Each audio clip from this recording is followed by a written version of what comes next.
Hi friends, ಎಲ್ಲರಿಗೂ ನಮಸ್ತೆ. ದುರ್ಗಾ ವಿಶ್ವಲಾಗಿ ನಿಮ್ಮೆಲ್ಲರಿಗೂ ಸ್ವಾಗತ. ಇದು ಬಂದು ಭಾನುವಾರದ ವಿಡಿಯೋ ಆಗಿರುತ್ತೆ. ಭಾನುವಾರದ ಸ್ಪೆಷಲ್ಗೆ ನಾವು ಬಿರಿಯಾನಿ ಮಾಡಿದ್ದೀನಿ. ಯಾವ ರೀತಿ ಮಾಡ್ತೀನಿ ಚಿಕನ್ ಬಿರಿಯಾನಿ ಅಂತ ನೋಡಿ. ಅದೇ ರೀತಿ ಆಂಟಿಯರು ಕೂಡ ಬಂದಿದ್ರು, ಮದುವೆ ಇರೋದ್ರಿಂದ ಇನ್ವಿಟೇಷನ್ ಕೊಡೋದಕ್ಕೆ. ಮೊದಲಿಗೆ ಒಂದು ಕುಕ್ಕರ್ ಇಟ್ಕೊಂಡು ಅದಕ್ಕೆ ತುಪ್ಪ, ಎಣ್ಣೆ ಎಲ್ಲ ಹಾಕ್ಬಿಟ್ಟು ಸ್ವಲ್ಪ ಬಿಸಿ ಆದ್ಮೇಲೆ ಸ್ಪೈಸಸ್ಗಳನ್ನ ಹಾಕೋತಾ ಇದ್ದೀನಿ. ಚಕ್ಕೆ, ಲವಂಗ, ಮರಾಠಿ ಮೊಗ್ಗು, ಸ್ವಲ್ಪ ಸೋಂಪು, ಮತ್ತೆ ಸ್ವಲ್ಪ ಕಸ್ತೂರಿ ಮೆಂತೆ ಇಷ್ಟನ್ನು ಹಾಕಿ ಚೆನ್ನಾಗಿ ಬಿಸಿ ಮಾಡ್ಕೊಬೇಕು. ಆಮೇಲೆ ನೆಕ್ಸ್ಟ್ ಒಂದೆರಡು ಈರುಳ್ಳಿನ ಕಟ್ ಮಾಡಿ ಹಾಕೋತಾ ಇದ್ದೀನಿ. ಅದ್ರ ಜೊತೆಗೇನೆ ಹಸಿಮೆಣಸಿನ್ಕಾಯಿ ಕೂಡ ಹಾಕೋತಾ ಇದ್ದೀನಿ. ನಾನು ಧನಿಯಾ ಪುಡಿ, ಚಿಲ್ಲಿ ಪೌಡರ್ ಎಲ್ಲಾನು ಹಾಕಿ ಮಾಡೋದ್ರಿಂದ ಹಸಿಮೆಣಸಿನ್ಕಾಯಿ ಸ್ವಲ್ಪ ಹಾಕಿದ್ದೀನಿ, ಫ್ಲೇವರ್ಗೋಸ್ಕರ ಅಷ್ಟೇನೆ. ಈಗ ಶುಂಠಿ ಬೆಳ್ಳುಳ್ಳಿ ಪೇಸ್ಟನ್ನು ಹಾಕೋತಾ ಇದ್ದೀನಿ. ಆದಷ್ಟು ಮನೇಲಿ ಮಾಡಿರುವಂಥ ಶುಂಠಿ ಬೆಳ್ಳುಳ್ಳಿ ಪೇಸ್ಟನ್ನು ಹಾಕಿ ಮಾಡೋದ್ರಿಂದ ತುಂಬ ಚೆನ್ನಾಗಿ ಟೇಸ್ಟ್ ಇರುತ್ತೆ. ಸ್ಮೆಲ್ಲು ಕೂಡ ತುಂಬ ಚೆನ್ನಾಗಿರುತ್ತೆ. ಹಾಗೆ ಶುಂಠಿ ಬೆಳ್ಳುಳ್ಳಿ ಪೇಸ್ಟ್ ಹಾಕೊಂಡು ಸ್ವಲ್ಪ ಹೊತ್ತು ಬಿಸಿ ಮಾಡ್ಕೊಂಡ ನಂತರ ಟೊಮೊಟೊ ಹಾಕೋತಾ ಇದ್ದೀನಿ. ಒಂದು 4ರಿಂದ 5 ಟೊಮೊಟೊನ ಹೆಚ್ಚಿ ಹಾಕೋತಾ ಇದ್ದೀನಿ. ಸ್ವಲ್ಪ ದಪ್ಪಗೆ ಟೊಮೊಟೊನ ಕಟ್ ಮಾಡಿ ಹಾಕೊಂಡಿದ್ದೀನಿ, ಚೆನ್ನಾಗಿ ಬೇಯುತ್ತೆ ಎಣ್ಣೆಯಲ್ಲಿ ಅಂತ. ಫುಲ್ ವಿಡಿಯೋ ನೋಡಿ ಕಮೆಂಟ್ ಮಾಡಿ ಹೇಗಿತ್ತು ಅಂತ, ರೆಸಿಪಿ ಹೇಗಿತ್ತು, ವಿಡಿಯೋ ಹೇಗಿತ್ತು ಅಂತ. ಈ ಲಾಗ್ನಲ್ಲಿ ನಾನು ಬಿರಿಯಾನಿನ ಅಪ್ಲೋಡ್ ಮಾಡ್ತಾ ಇದ್ದೀನಿ. ಹಾಗೆ ಆಂಟಿಯರ್ ಜೊತೆಲಿ ನಾನು ಶಾಪಿಂಗ್ ಹೋಗಿದ್ದೆ, ಸೀರೆ ತರಕ್ಕೆ ಹೋಗಿದ್ದೆ. ಹಾಗೆ ಇನ್ವಿಟೇಷನ್ ಕೊಡೋಕೆ ಬಂದಿದ್ರಲ್ವಾ, ಇನ್ವಿಟೇಷನ್ ಕೊಡೋಕೆ ಕೂಡ ಆಗಿದೆ. ಪೂರ್ತಿ ಲಾಗನ್ನು ನೋಡಿ. ನಾವು ಸ್ಯಾರಿಗನ್ನ ಜಾಸ್ತಿ ಎಲ್ಲಿ ತಗೊಳ್ಳೋದು, ಹಾಗೆ ಡ್ರೆಸ್ಗಳನ್ನೆಲ್ಲ ಎಲ್ಲಿ ತಗೊಳ್ಳೋದು ಅಂತ ಹೇಳ್ತೀನಿ. ಮತ್ತೆ ಈಗ ಟೊಮೊಟೊ ಎಲ್ಲ ಸ್ವಲ್ಪ ಮೆತ್ತಗಾದ್ಮೇಲೆ ಚಿಕನ್ನ ತೊಳೆದು ಹಾಕೋತಾ ಇದ್ದೀನಿ. ಚೆನ್ನಾಗಿ ತೊಳೆದು ನೀರೆಲ್ಲ ಸೋರ್ಸ್ ಹಾಕೊಂಡಿರುವಂಥ ಚಿಕನ್ನು. ಇದ್ರ ಜೊತೆಗೇನೆ ಉಪ್ಪು ಹಾಕೋತಾ ಇದ್ದೀನಿ.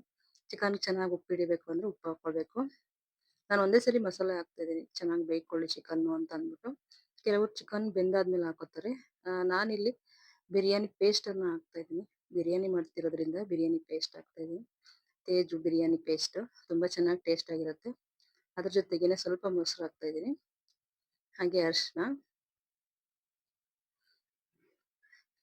ಚೆನ್ನಾಗಿ ಮಿಕ್ಸ್ ಮಾಡೋಣ. ಈಗ ನೀರೆಲ್ಲ ಸುಂಡ್ಕೋಬೇಕು, ಆ ರೀತಿ ಚೆನ್ನಾಗಿ ಮಿಕ್ಸ್ ಮಾಡಬೇಕು. ಉಪ್ಪೆಲ್ಲ ಹಿಡಿಬೇಕಲ್ಲ ಚಿಕನ್ಗೆ, ಆದ್ರಿಂದ ಒಂದ್ಸರಿ ಚೆನ್ನಾಗಿ ಮಿಕ್ಸ್ ಮಾಡಾದ್ಮೇಲೆ ಇವಾಗ ಚಿಲ್ಲಿ ಪೌಡರ್ ಹಾಕೋತಾ ಇದ್ದೀನಿ. ಮೆಣಸಿನ್ಕಾಯಿ ಸ್ವಲ್ಪ ಹಾಕೊಂಡಿರೋದ್ರಿಂದ ರೆಡ್ ಚಿಲ್ಲಿ ಪೌಡರು, ಮನೇಲೆ ಮಾಡ್ಕೊಂಡಿರೋ ರೆಡ್ ಚಿಲ್ಲಿ ಪೌಡರು, ಮನೇಲೆ ಮಾಡ್ಕೊಂಡಿರೋ ಧನಿಯಾ ಪುಡಿಯನ್ನು ಹಾಕೋತಾ ಇದ್ದೀನಿ. ಜಾಸ್ತಿ ನಾನು ಯಾವುದನ್ನು ಅಷ್ಟು ಅಂಗಡಿಯಿಂದ ತರಿಸಿ ಬಳಸಲ್ಲ. ಎಲ್ಲ ಮನೆಯಲ್ಲೇ ಮಾಡ್ಕೊಳ್ಳೋವಂಥ ಪೌಡರ್, ಧನಿಯಾ ಪೌಡರ್ ಆಗಿರ್ಬೋದು, ಚಿಲ್ಲಿ ಪೌಡರ್ ಆಗಿರ್ಬೋದು, ಎಲ್ಲನೂ ಕೂಡ ಅಷ್ಟೇನೆ. ಅರಿಶಿನ, ಗರಂ ಮಸಾಲ ಈ ಥರದ್ದು ಮಾತ್ರ ಹೊರಗಡೆಯಿಂದ ತರಿಸ್ಕೊಳ್ಳೋದು. ಈಗ ಸ್ವಲ್ಪ ಕೊತ್ತಂಬರಿ ಪುದೀನನ ಹಾಕ್ತಾ ಇದ್ದೀನಿ. ಸಣ್ಣ ಕಟ್ ಮಾಡಿರುವಂಥ ಕೊತ್ತಂಬರಿ ಪುದೀನ ಹಾಕ್ಬಿಟ್ಟು ಚೆನ್ನಾಗಿ ಮಿಕ್ಸ್ ಮಾಡಬೇಕು.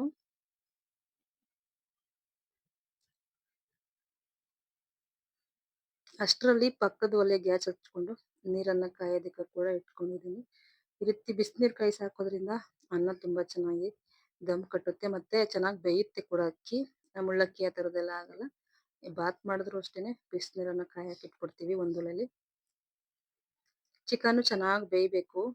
ಚಿಕನ್ ಬೆಂದಾಗಿದೆ ಈಗ ನೋಡಿ, ಚೆನ್ನಾಗಿ ಫ್ರೈ ಆಗಿದೆ ಚಿಕನ್ನು. ಒಂದು ಅರ್ಧ ಗಂಟೆ ನೆನೆಸಿರುವಂತಹ ರೈಸನ್ನು ಹಾಕೋತಾ ಇದ್ದೀನಿ. ಇದು ನಮ್ಮ ಮನೇಲೆ ಬೆಳೆದಿರುವಂಥ ಅಕ್ಕಿ. ಇದು ನಮ್ಮ ಗದ್ದೆದ ಅಕ್ಕಿ ಆಗಿರೋದ್ರಿಂದ ಸ್ವಲ್ಪ ನೀರು ಕಡಿಮೆ ತಗೊಳುತ್ತೆ, ಹೊಸ ಅಕ್ಕಿ ಆಗಿರೋದ್ರಿಂದ. ಮಾಮೂಲಿ ಅಂಗಡಿನಲ್ಲಾದ್ರೆ 1 ಲೋಟ ಅಕ್ಕಿಗೆ 2 ಲೋಟ ನೀರು ಹಾಕೋಬೇಕು. ಇದು ನಮ್ಮ ಗದ್ದೆ ಅಕ್ಕಿ ಆಗಿರೋದ್ರಿಂದ, ನಮ್ಮ ಹೊಲದಾಗಿರೋದ್ರಿಂದ 1.5 ಲೋಟ ಹಾಕೊಂಡ್ರೆ ಸಾಕಾಗುತ್ತೆ. ಇದು ಕೂಡ ಸೋನಾ ಮಸೂರಿ ಅಕ್ಕಿನೇ, ಬೆಳೆದಿರುವಂಥ ಅಕ್ಕಿ. ಟೇಸ್ಟ್ ತುಂಬ ಚೆನ್ನಾಗಿರುತ್ತೆ ರೈಸ್ ಮಾತ್ರ. ಯಾವುದೇ ಪಾಲಿಶ್ ಏನು ಮಾಡಿಸಿರಲ್ವಲ್ಲ, ಆದ್ರಿಂದ ರೈಸ್ ತುಂಬ ಟೇಸ್ಟ್ ಬರುತ್ತೆ. ಈಗ ನೋಡಿ ಒಂದ್ಸರಿ ಅಕ್ಕಿ ಹಾಕ್ಬಿಟ್ಟು ಚೆನ್ನಾಗಿ ಮಸಾಲೆ ಜೊತೆ ಚೆನ್ನಾಗಿ ಮಿಕ್ಸ್ ಮಾಡಾದ್ಮೇಲೆ ನೀರನ್ನು ಹಾಕೋತೀನಿ. ನೀರ್ನಲ್ಲಿ ನಾನು ಅಳತೆ ಮಾಡಲ್ಲ, ನನ್ಗೆ ಗೊತ್ತಾಗುತ್ತೆ ಎಷ್ಟು ನೀರು ಹಾಕ್ಬೇಕು ಅಂತ.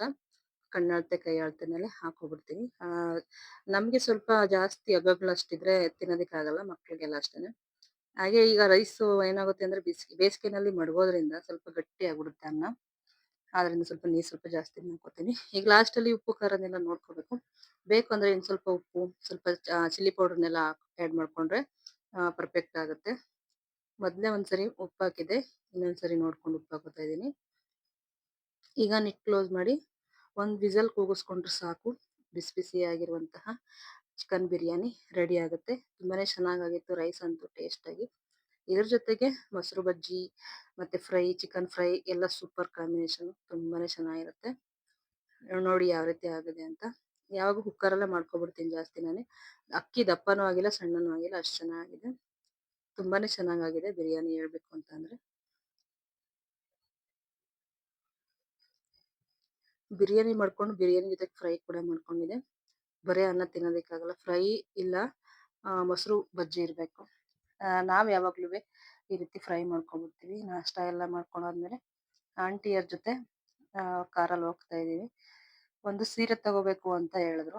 ಅದರಿಂದ ಸೀರೆ ತಗೊಳೋದಕ್ಕೆ ಅಂತ ಹೋಗ್ತಾ ಇದೀನಿ. ಹಾಗೆ ನಮ್ಮೂರಿಗೆ ಇನ್ವಿಟೇಷನ್ ಕೂಡ ಕೊಡಬೇಕು. ಇನ್ವಿಟೇಷನ್ ಕೊಡೋದಕ್ಕೆ ಹೋಗ್ತಾ ಇದೀನಿ. ಅದ್ರ ಜೊತೆಗೆ ನಮ್ಮ ಮಕ್ಕಳು ಕೂಡ ಬರ್ತಾ ಇದಾರೆ ಇವತ್ತು. ಸಿರಿ, ಮಕ್ಕಳು, ಯಶು ಎಲ್ಲರೂ ಹೋಗ್ತಾ ಇದೀವಿ. ಮೊದಲು ನಮ್ಮೂರ್ ಪಕ್ಕದಲ್ಲಿ ಒಂದು ಊರಿದೆ. ಅಲ್ಲಿ ಬಟ್ಟೆ ಶಾಪ್ ಎಲ್ಲ ಸಿಗುತ್ತೆ. ತೋರಿಸ್ತೀನಿ ನಿಮ್ಗೆ. ಹಾಗೆ ನಾನು ಕೂಡ ಮದ್ವೆಗೆ ಅಂತ ಸ್ಯಾರಿಗಳನ್ನೆಲ್ಲ ಹೊಲಿ ಹಾಕಿದೆ. ಹಾಗೆ ನೈಟಿ ಕೂಡ ಸ್ಟಿಚ್ ಹಾಕ್ಸ್ಕೋಬೇಕು. ಇಷ್ಟು ಕೆಲಸ ಇದೆ. ಅದರಿಂದ ಹೋಗ್ತಾ ಇದೀನಿ. ಇದೇ ನಾವು ಬಟ್ಟೆ ತಗೊಬರೋಂಥ ಅಂಗಡಿ.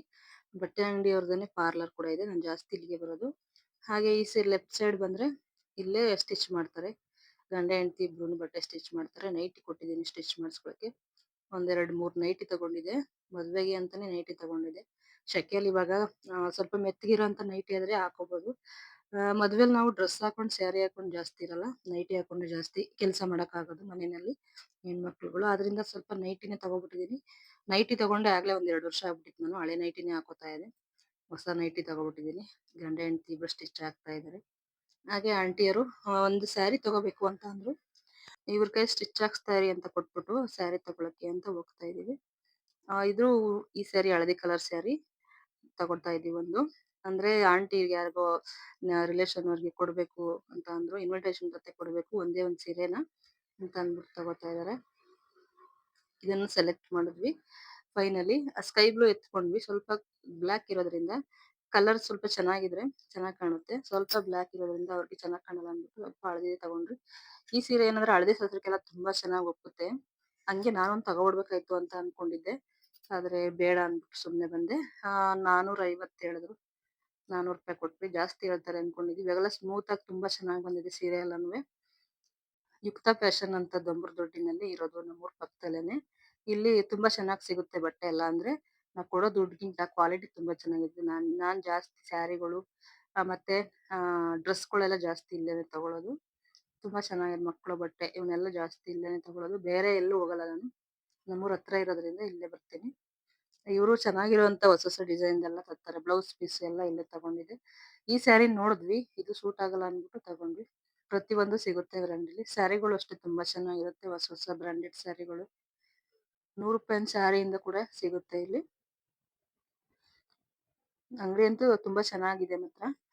ಸ್ವಲ್ಪ ದೊಡ್ಡದಾಗೆ ಇದೆ ಅಂಗಡಿ ಅಂತೂ. ಪಕ್ಕದಲ್ಲೇ ಟೈಲರ್ ಶಾಪ್ ಇದೆ. ಹಾಗೆ ಪಾರ್ಲರ್ ಕೂಡ ಇವ್ರದ್ದೇ ಇಟ್ಕೊಂಡಿದ್ದಾರೆ. ನಮ್ಮೂರ್ ಪಕ್ಕದವರೇ ಆಗಿರೋದ್ರಿಂದ ಇವರು ನಮ್ಮ ಮನೆಯವ್ರಿಗೂ ಕೂಡ ಪರಿಚಯ ಆಗಿರೋದ್ರಿಂದ ನಾವು ಜಾಸ್ತಿ ಇಲ್ಲೇ ಬರೋದು. ಡ್ರೆಸ್ಸು, ಟಾಪ್ಗಳು, ನೈಟಿಗಳು ಎಲ್ಲ ಕೂಡ ಸಿಗುತ್ತೆ. ಹಬ್ಬಗಳ ಟೈಮಲ್ಲಿ ಇಲ್ಲ ಅಂದ್ರೆ ಒಂದ್ 4-5 ಸಾವಿರ ರೂಪಾಯಿ ಬಟ್ಟೆ ಇಲ್ಲೇ ತಗೋತೀವಿ ನಾವು ಜಾಸ್ತಿ. ಸ್ಯಾರಿಗಳು ನೋಡಿ ಎಷ್ಟು ಚೆನ್ನಾಗಿದೆ ಅಂತಂದ್ರೆ ತುಂಬಾನೇ ಚೆನ್ನಾಗಿದೆ ಫ್ರೆಂಡ್ಸ್. ಇವೆಲ್ಲ ಸ್ಮೂತ್ ಆಗಿ ಅಂದ್ರೆ ಏನಾದ್ರು ಇವಾಗಂತೂ ಬೇಸಿಗೆನಲ್ಲಿ ಫಂಕ್ಷನ್ಗಳಿಗೆ ಹಾಕೊಂಡು ಹೋದ್ರೆ ತುಂಬಾ ಚೆನ್ನಾಗಿ ಕಾಣುತ್ತೆ. ನನ್ಗಂತೂ ತುಂಬಾನೇ ಇಷ್ಟ ಆಯ್ತು ಸ್ಯಾರಿಗಳು. ನೋಡ್ದೆ ತಗೊಳಕ್ ಆಗ್ಲಿಲ್ಲ. ಈಗ ಮದ್ವೆಗೆ ಹೊಲ್ಸಿರುವಂತ ಬ್ಲೌಸ್ಗಳನ್ನ ಇಸ್ಕೊಂಡು ಸಾಕಾಗಿತ್ತು. ಅದರಿಂದ ಮುಂದೆ ಯಾವಾಗಾದ್ರು ನೆಕ್ಸ್ಟ್ ಟೈಮ್ ತಗೊಳ್ಳೋಣ ಸಣ್ಣ ಸ್ಯಾರಿಗಳು ಅಂತ ಅಂದ್ಬಿಟ್ಟು. ಇದು ಕೂಡ ಚೆನ್ನಾಗಿತ್ತು. ಸ್ಕೈ ಬ್ಲೂ ಮೆರಿನ್ ಬಾರ್ಡ್ರು ತುಂಬಾನೇ ಚೆನ್ನಾಗಿತ್ತು. ಇದು ಇಷ್ಟ ಆಯ್ತು. ಇದು ಮತ್ತೆ ಯೆಲ್ಲೋ ಕಲರ್ 2 ಚಾಯ್ಸ್ ಮಾಡಿದ್ದೆ. ಎರಡರಲ್ಲಿ ಒಂದನ್ನ ತಗೊಂಡ್ರು. ಆಂಟಿನೇ ಸೆಲೆಕ್ಟ್ ಮಾಡಿದ್ರು. ಎಲ್ಲಾ ಸೀರೆಗಳು ತುಂಬಾ ಚೆನ್ನಾಗಿದೆ ಫ್ರೆಂಡ್ಸ್ ನೋಡೋದಕ್ಕಂತೂ. ಬ್ಲೌಸ್ ಹೊಲ್ಸ್ಕೊಂಡು ಹಾಕೊಂಡ್ರು ಕೂಡ ತುಂಬಾನೇ ಚೆನ್ನಾಗಿರುತ್ತೆ. ಇದಾಗಿತ್ತು ಫ್ರೆಂಡ್ಸ್ ನನ್ನ ಇವತ್ತಿನ ಲಾಗ್ ವಿಡಿಯೋ. ಯಾರಿಗೆಲ್ಲ ವಿಡಿಯೋ ಇಷ್ಟ ಆಯ್ತು ಪ್ಲೀಸ್ ಲೈಕ್ ಮಾಡಿ, ಶೇರ್ ಮಾಡಿ, ಕಮೆಂಟ್ ಮಾಡಿ.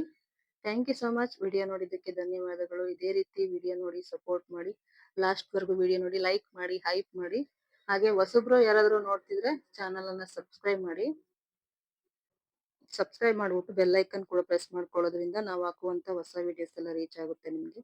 ಮೊದಲೇ ನಿಮ್ಗೆ ನೋಟಿಫಿಕೇಶನ್ ಆನ್ ಮಾಡ್ಕೊಂಡ್ರೆ ನೋಟಿಫಿಕೇಶನ್ ಮೂಲಕ ನಾವು ಹಾಕುವಂತ ವಿಡಿಯೋಸ್ ಎಲ್ಲ ಬರುತ್ತೆ. ಹಾಗೆ ಜಾಯಿನ್ ಬಟನ್ ಕೂಡ ಇದೆ. ಯಾರಾದ್ರೂ ಜಾಯಿನ್ ಬಟನ್ ತಗೋಬಹುದು. ಶಾಪಿಂಗ್ ಕೂಡ ಪ್ರಾಡಕ್ಟ್ ಕೂಡ ಆಡ್ ಮಾಡಿರ್ತೀನಿ. ಶಾಪಿಂಗ್ ಕೂಡ ಮಾಡ್ಕೋಬಹುದು. Thank you so much. ಇದೇ ರೀತಿ ವಿಡಿಯೋ ನೋಡಿ ಸಪೋರ್ಟ್ ಮಾಡಿ.